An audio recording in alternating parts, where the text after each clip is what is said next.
श्री गुरुवे नमः। ओम श्री गुरुवे नमः। ओम श्री गुरुवे नमः।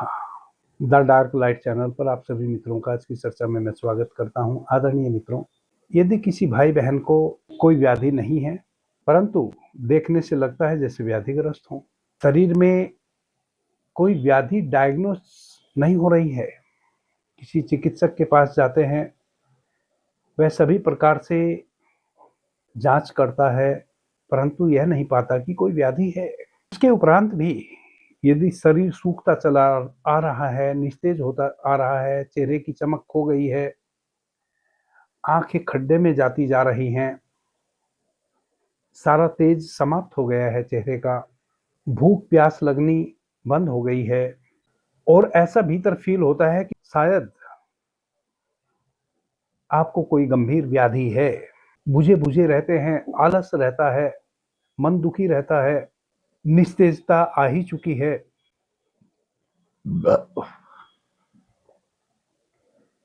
चिड़चिड़ापन रहने लगा है, किसी भी कार्य में मन नहीं लगता है, अकेले रहने का मन करता है, भीड़ से डर लगने लगा है। कहीं यदि खुशियों भरा माहौल हो, यानी कि 10-50 लोग किसी ओकेजन में इकट्ठे हो रहे हों, किसी फंक्शन में खुशियां मना रहे हों, आपको भी यदि वहां इनवाइट किया गया हो, न्योता मिला हो, तो आपको वह उनका हंसना खेलना बोलना, उनका वह खुश होना आनंदित होना नहीं रुच रहा हो, आपको वह उनका हंसना बोलना आपत्तिजनक लग रहा हो, आप उस व्यवस्था में चले गए हों परंतु जल्दी से वहां से वापस आना चाह रहे हों, यह एक संकेत है इस बात का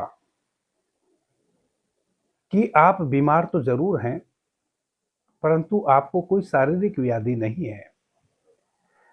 आपके मन में सूक्ष्म तल पर किसी मानसिक व्याधि ने, जिसे हम नकारात्मक ऊर्जा कहते हैं, घेर लिया है। नकारात्मक ऊर्जा ने आपके आभा मंडल को दूषित कर दिया है, आपके मनस में ऊर्जा के प्रवाह को दूषित कर दिया है, जिस कारण से कहीं भी कुछ भी पॉजिटिव हो रहा है वह आपको नहीं रुचेगा। इस कारण से आप और अधिक उस नकारात्मक ऊर्जा के केंद्र में फंसते चले जाएंगे, वह और अधिक गहराई से आपको जकड़ लेगी, आपका आभामंडल नष्ट और भ्रष्ट हो चुका होगा। यह रोग तो है और महारोग है, क्योंकि ऐसी अवस्था में जो भाई बहन पड़ गया उसको उससे उबरना बड़ा मुश्किल हो जाता है और उसका कारण यही है, जो उसको रोग है वह डॉक्टर को समझ में नहीं आता। इस कारण से इस रोग दवा भी नहीं हो पाती, ट्रीटमेंट भी नहीं हो पाता, इलाज भी नहीं हो पाता, रोग बढ़ता चला जाता है। क्योंकि यह देवी है, जब हमारे शरीर में सकारात्मक या नकारात्मक ऊर्जा के प्रभाव पड़ते हों, नकारात्मक ऊर्जा के कारण हमारे मस्तिष्क में जो पॉजिटिव ऊर्जा का, जो सकारात्मक ऊर्जा का प्रवाह होता है, जिसके कारण फिर हमारा आभा मंडल डेवलप होता है शुद्ध रूप में, यदि वह प्रवाह दूषित हो गया, आभा मंडल टूट गया, इसी को हम कहते हैं देवीय व्याधि, देवीय प्रकोप। देवीय प्रकोप यानी कि नकारात्मक सकारात्मक ऊर्जा के संतुलन का बिगड़ जाना। केवल नकारात्मक शक्ति ने हमें घेर लिया, ऊर्जा ने घेर लिया, सकारात्मकता गायब हो गई, तो ऐसी अवस्था में रोग तो गंभीर हो गया। ऐसी स्थिति में धीरे धीरे हम काल का ग्रास बनते चले जाते हैं स्पीडली। काल का ग्रास तो हम सभी बन रहे हैं, प्रतिदिन हमारी आयु क्षीण हो रही है, परंतु ऐसी अवस्था में बहुत स्पीड से हम काल की तरफ, मृत्यु की तरफ दौड़ रहे होते हैं। यदि किसी भाई बहन को इस प्रकार की प्रॉब्लम है, या परिवार के आपके किसी सदस्य को वैसी प्रॉब्लम है कि कोई व्याधि डिटेक्ट नहीं हो रही है, परंतु ऐसा आपको भी और स्वयं रोगी को भी ऐसा लग रहा है कि मैं गंभीर बीमारी से ग्रस्त हूं, और यह लक्षण इस प्रकार के उभर कर आ रहे हैं जो मैंने बताए, वैसी अवस्था में कोई औषधि कार्य नहीं करती। वैसी अवस्था में तो देवीय औषधि ही कार्य करती है। आदरणीय मित्रों, जितने भी हमारे देवता हैं और जितने रूप में भी ऊर्जा का इस जगत में आविष्कार हुआ है, ऊर्जा का प्रसार हुआ है, ऊर्जा जिस जिस रूप में भी हमें टच करती है, जितने भी हमारे देवता हैं, उन सभी के ऋषियों ने, मनीषियों ने गायत्री मंत्र इजाद किए हैं। अलग अलग देवता के गायत्री मंत्र हैं, जिन गायत्री मंत्र का आप उच्चारण करके इस तरह की देवी या व्याधि से मुक्त हो सकते हैं, यानी कि नकारात्मक ऊर्जा को आप अपने भीतर से विदा दे सकते हैं, उससे निर्भर हो सकते हैं और सकारात्मक ऊर्जा का प्रसार कर सकते हैं। सकारात्मक ऊर्जा का प्रसार करके अपने आभा मंडल को डेवलप कर ले सकते हैं। ऐसे में आपको उत्तर दिशा की ओर प्रतिदिन संध्या में, जब ना रात्रि हो ना दिवस हो, अभी अभी सूर्यास्त होने जा रहा हो, सूर्य भगवान अब डूबे तब डूबे की अवस्था में हो, आसन लगा के उत्तर दिशा में बैठ जाएं, और एक बार सुबह में, जब ना रात्रि हो ना दिवस हो, अभी सूर्य भगवान लालिमा लिए हुए अवतरित हुए हों, पूरब दिशा की ओर आसन लगा के बैठ जाएं। संध्या में उत्तर दिशा की ओर आसन लगाकर बैठ जाएं।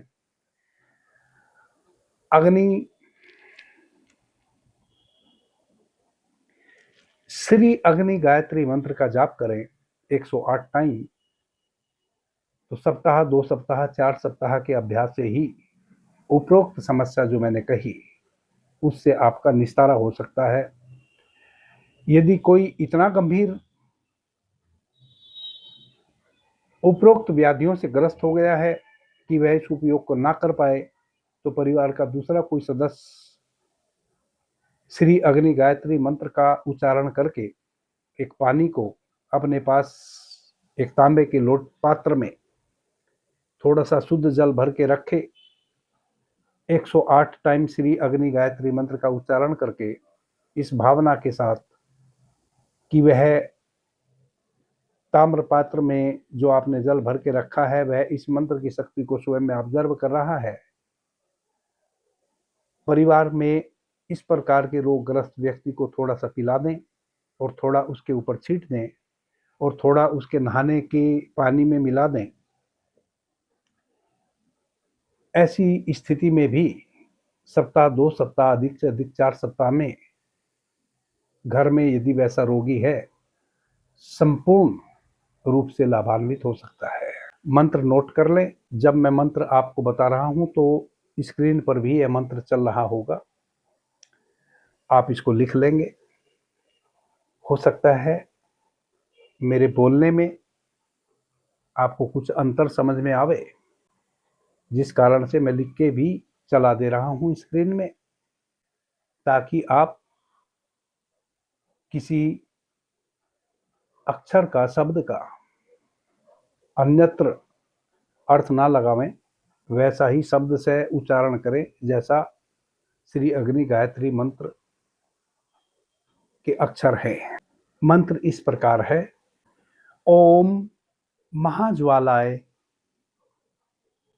विद्महे अग्निध्याय धीमहि तन्नो अग्नि प्रचोदयात्। वापस से दोहरा देता हूँ। ओम महाज्वालाय विद्महे अग्नि धीमहि तनो अग्नि प्रचोदयात्। इस मंत्र का 108 टाइम उच्चारण करने से आपके तन मन की शक्ति बढ़ेगी। जब आप इस मंत्र का उच्चारण कर रहे होंगे, इस मंत्र के उच्चारण करने की ध्वनि से आपको बोल के उच्चारण करना है। जैसे आप गायत्री मंत्र का उच्चारण करते हैं, ओम भूर्भुवः स्वः तत्सः वितुर्वरेण्यं भर्गो देवस्य धीमहि धियो यो न प्रचोदयात्। वैसे ही आप इस मंत्र का भी बोलते हुए उच्चारण करेंगे। जब आप बोलते हुए इस मंत्र का 108 टाइम उच्चारण करेंगे, इस मंत्र की जो ध्वनि है वह ध्वनि आप ही के ऊपर बरसेगी। आपका आभा मंडल डेवलप होगा, शरीर की समस्त इंद्रियों में तेजस्विता आएगी। आपके भीतर 72,000 प्राण वाहिनी नाड़ियों में प्राण का प्रवाह होगा। जब प्राण वाहिनी नाड़ियों में प्राण का प्रवाह होगा, ऑटोमेटिक आपका आभा मंडल, आपका ऑरा डेवलप होना शुरू हो जाएगा। एक एक इंद्रिय से तेजस्विता छलकेगी, आपके चेहरे की तेजस्विता बढ़ जाएगी। उपरोक्त जो लक्षण मैंने कहे हैं वह सभी लक्षण धीरे धीरे निर्मूल हो जाएंगे। यदि परिवार में कोई बच्चा है या बुजुर्ग है या इतना जकड़ लिया है उपरोक्त रोगों ने कि वह स्वयं इस मंत्र का उच्चारण नहीं कर पाएगा, तो मैंने विधि बताई। आप यदि स्त्री हैं तो अपने दाएं हाथ में लोटे को रख लें और बाएं हाथ की उंगलियों से उस लोटे को ढांप के 108 टाइम मंत्र का उच्चारण करें। इस भावना के साथ कि जो मंत्र का उच्चारण आप कर रही हैं या कर रहे हैं वह तांबे के पात्र में यह जल उसको ऑब्जर्व कर रहा है, और जिस व्याधिग्रस्त व्यक्ति को आप इस जल का पान कराएंगे, उसको निलाएंगे, निश्चित रूप से वह उस व्याधि से मुक्त हो जाएगा जो उपरोक्त मैंने कही हैं। ऐसा आप भावना के साथ 108 टाइम श्री अग्नि गायत्री मंत्र का उच्चारण करें जल लेकर। कई मित्र सोच सकते हैं कि हमें कैसे पता चलेगा कि 108 टाइम हमने मंत्र का उच्चारण किया, क्योंकि दोनों हाथ तो आपके इंगेज हो गए। अब बिना माला के गुट के आप समझ नहीं पाएंगे कि 108 टाइम मंत्र का उच्चारण हुआ कि नहीं। तो आप एक बार भावना कर सकते हैं। यदि आप स्त्री हैं तो अपने दाहिने हाथ में रख लें जल को, यदि पुरुष है तो बाएं हाथ पे रख लें। भावना कर लें कि मैं इस जल को श्री अग्नि गायत्री मंत्र का उच्चारण 108 टाइम करने जा रहा हूं। उस मंत्र की शक्ति इस पवित्र जल में ऑब्जर्व हो जाएगी, शोषित हो जाएगी, और फिर यह जल मैं किसी को पिलाऊंगा या उसको नहलाऊंगा। उसकी समस्त इंद्रियां व्याधि मुक्त होकर तेजस्विता को उपलब्ध होंगी, आभा मंडल डेवलप होगा, सकारात्मक ऊर्जा का प्रसार होगा उस व्यक्ति के शरीर में, नकारात्मकता का विसर्जन होगा। इस प्रकार से संध्या में आप उत्तर दिशा में मुंह करके बैठ जाएं, सही उस समय पे जब भगवान भास्कर अब डूबे तब डूबे की स्थिति में हों, और वैसे ही सुबह में पूरब दिशा की ओर मुंह करके बैठ जाएं जब भगवान भास्कर का आगमन होने जा रहा हो पृथ्वी पर। ये दोनों टाइम बहुत ही अनुकूल है इस मंत्र का उच्चारण करने के लिए, क्योंकि गायत्री मंत्र भगवान भास्कर की ऊर्जा शक्तियों से ही ओतप्रोत है।